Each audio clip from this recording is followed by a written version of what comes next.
what are your top 3 Drake memories that you still hold on to today?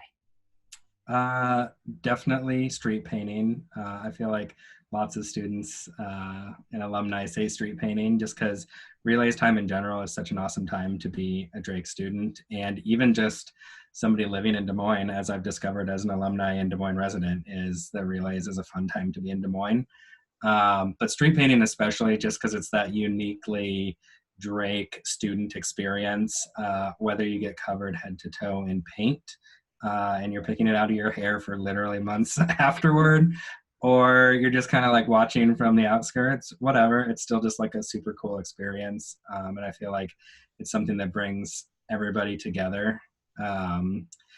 I also really loved my experience in residence life in general. We would always do like a sort of get to know you thing when all the RAs would come on campus, and whether that was like a camp out or just team building activities at like Camp Dodge or something, that definitely stands out in my mind as like a good time just because I got to know pretty intimately like people that I was working closely with and people that you're literally living with in the same building. So that was super cool. I loved just getting to know new people through those experiences. Yeah. What's the biggest thing that has changed about Drake since you've been here? I mean, I feel like there are several new buildings. Yeah. Having graduated in 2008, there's been quite a bit of renovation and new buildings, so that's super cool. I love the new plaza. I guess there are multiple plazas now that used to be streets when I was, at Drake. The one by Meredith Hall is super, super cool. And then all the work that they've done over by, is it Medbury? Now I'm losing track of all my buildings. But like that whole plaza is super cool now too. And the one thing that I'm super jealous about, so this is kind of petty, but we had a super small, it wasn't even like necessarily it was Starbucks. It was like a counter that served Starbucks. And I've been over to Olmsted to like the new Starbucks area, and that is super sweet. And if I had had that as a student, well, number one, I would be poor because I wouldn't have any money, but I would have spent like a majority of my time in there. Yeah, that's like brand new. Yeah, I Yeah. love it. Yeah, for sure. What was your favorite class or favorite professor, if you remember one? For sure. I feel like I have to say something in journalism school for starters, but then I have another one too. So something in journalism, I kind of liked J30, even though when I taught it and it was, or taught it, was a student in it, it was David Wright, and it was like 8 a.m. on like Monday morning or something, which no college student like loves getting up at 8 a.m. for a Monday class, and we all complained at the time, but I kind of loved it just because it was this huge intro to journalism and intro to the school, and I got to meet through that and through our mutual hatred for 8 a.m. classes, all these students that I would be working closely with for like the next 4 years and even beyond. Like I see a lot of the people that I first met in J30, a decade and more later, I still see them around town and we still say hi and catch up and everything like that and talk about those super fun 8 a.m. classes. And I would also be remiss to not mention that I was in Todd Evans' Beatles course as part of the honors program. And I mean, what could be more chill than that? Like, Right. I was not a Beatles fan at that point, but I since then have become like a super Beatles fan. I've seen Paul McCartney multiple times, and I feel like it was Todd's passion in that course and just the way he taught it.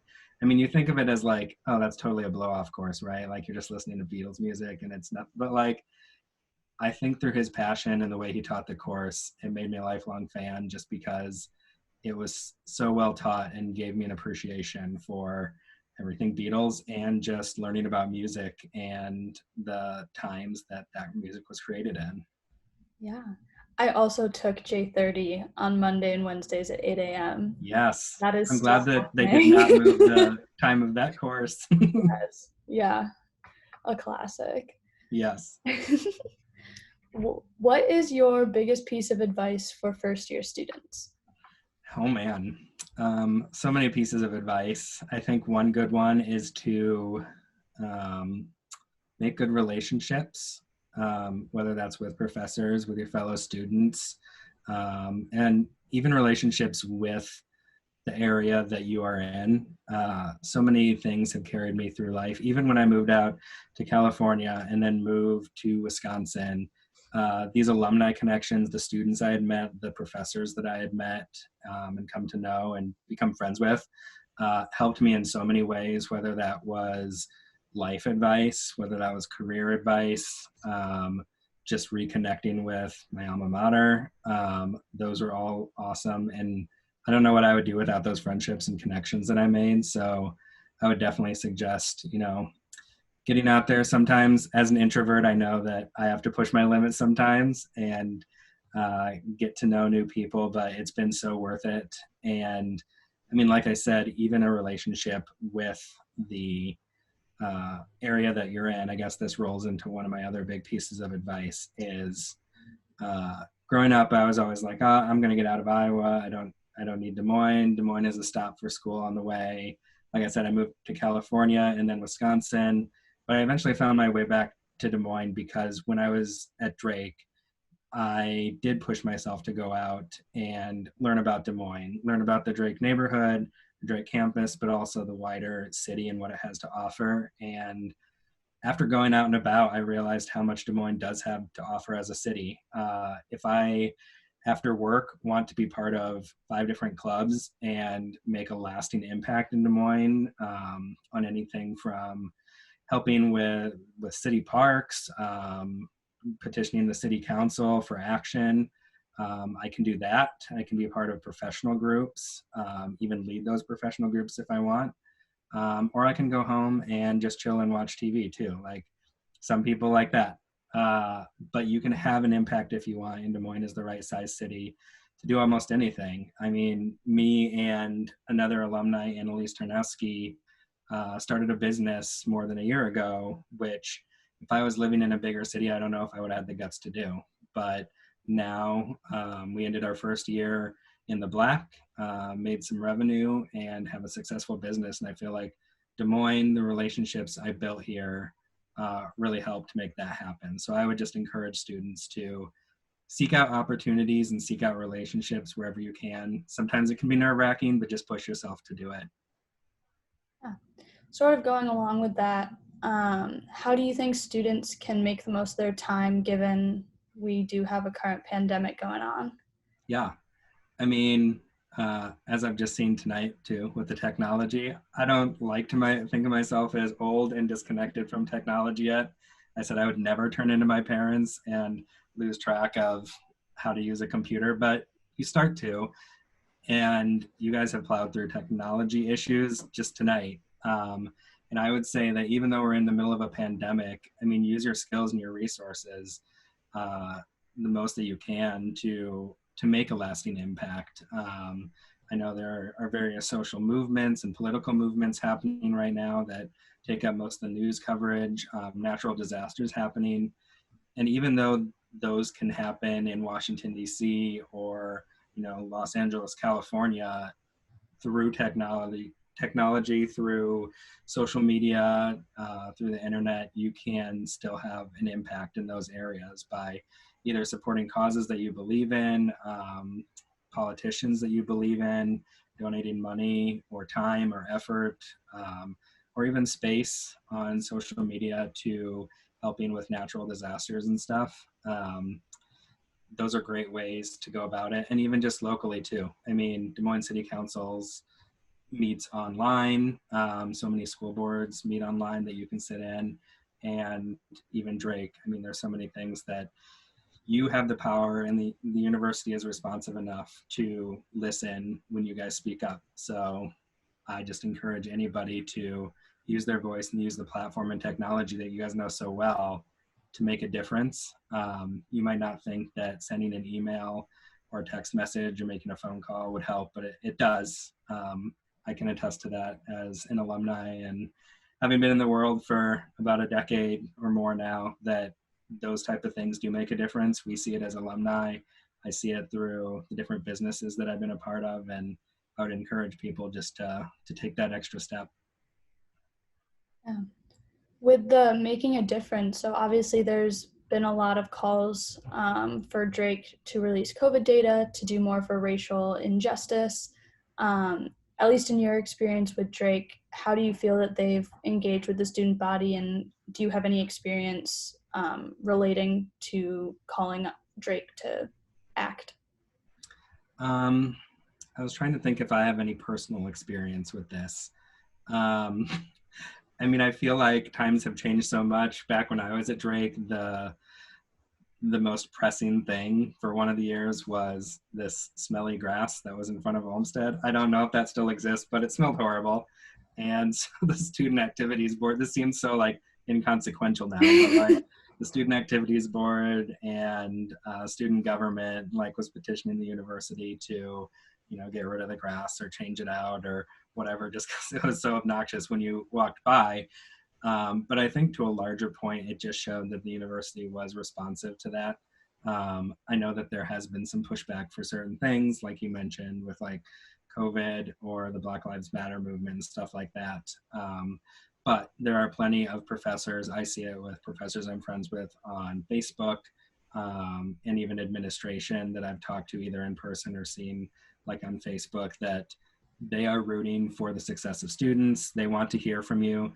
So even though sometimes it seems like the university is slow to move on some of these things, that there are amazing individuals that are part of the organization that would love nothing more than to see every student succeed and every one of these social issues get pushed to the forefront so that Drake is the best university that it can be. I know there are also plenty of alumni that feel exactly the same. And I know that we're pushing for it in our own way, and we are there to support students in whatever way that they need to. So there are resources out there. Like I said, we had a grass issue, which seems super stupid at this point, and you guys are dealing with some pretty major things. But I know that the university ultimately is working toward doing the right thing. Sometimes they just need a push from passionate people like you guys. How do you keep in contact with your Drake people? I am part of the CRAB group, so Central Iowa Regional Alumni Board. So I definitely see them, well, now online once a month, but before COVID, I saw them once a month at least, and usually more. Like, we're a pretty tight knit group, so we'd go get drinks after work, or we'd see each other at different alumni events or even student events, or even just around campus if we were hanging out there for relays or going back to Peggy's or something like that, or at a basketball game. We'd see each other. Otherwise, I see friends that live near and far. Some of my best friends were the friends that I made at Drake. We just had a Zoom call, three of us, one who lives in Seattle, one who lives in Kansas City, and me who lives in Des Moines, on Saturday. So we try to catch up at least once a month and see how everyone's lives are going. People have kids now. People have had like 5 different jobs since they graduated Drake, but we still work to catch up, at least online when we can, and even if we're halfway across the country. And then I travel out to Seattle or Kansas City or back to Wisconsin, where I still have some friends, and we're spread out all over, but we still get to see each other. And we just make it a point, especially with technology, to catch up with people, see how their lives are going, and check in like about once a month. And then just living back in Des Moines too, I just see people, whether it's at Target or Hy-Vee or downtown at one of the cultural festivals or something. I'll see people that I graduated with or went to school with at the same time, and we'll do some catching up. So that's super cool too. I love like just seeing and connecting over different fun things that there are to do in Des Moines with different alumni. Is there anything else that you want to share about your Drake experience? Any advice you'd give, or anything in your life now?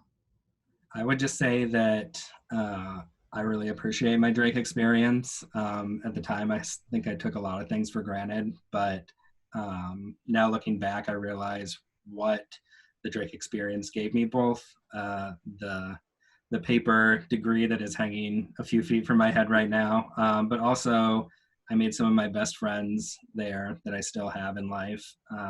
It gave me so many opportunities, and it gave me an education beyond just my journalism degree or my minors in sociology and religion. It gave me a well-rounded education where I can go pretty much anywhere with that. And I have. I've changed careers from television news producer to an executive news producer. I went into marketing and I became a web developer and then a web designer and a user experience designer, content, SEO, digital advertising, project manager. So I've like reinvented myself like 10 different times.